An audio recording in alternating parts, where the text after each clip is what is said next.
because of imperialism, we have the growth of something called the labor aristocracy.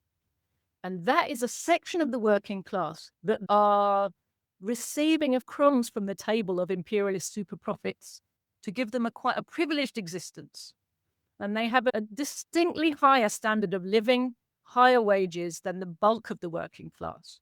So Lenin identified this in imperialist countries, a very distinct set of people who actually had different interests because their better standard of living came via the super profits of imperialism. They tended to be loyal to imperialism and look down on the mass of the workers.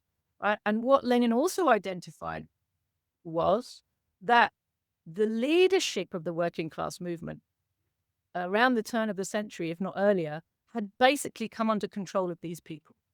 And it's the reason we see consistently in imperialist countries that trade unions, anti-war movements, socialist parties are all being led by people who fundamentally don't want to challenge the capitalist system and the imperialist system.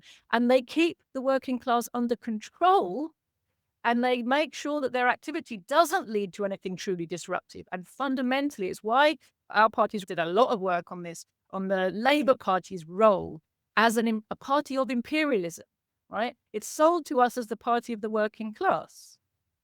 Lenin characterized the Labour Party back at the time of its earliest formation as a bourgeois Labour Party. And what he meant by that was it doesn't matter what its mass membership is made of. That doesn't prove that it's a working class party. What would prove it was a working class party would be if it had working class ideology guiding its program.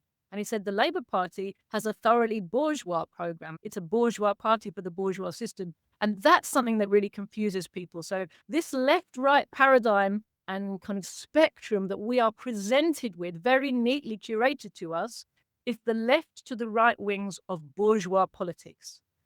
Proletarian working class politics, the pursuit of our own class interests, is outside of that paradigm.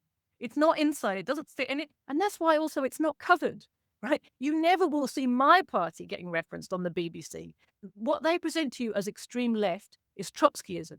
And they're right, Trotskyism is the extreme left of bourgeois politics. So this is something that's very important to understand. They all serve the imperialist capitalist system, extreme left to extreme right. They all have the same ultimate program, which is save imperialism.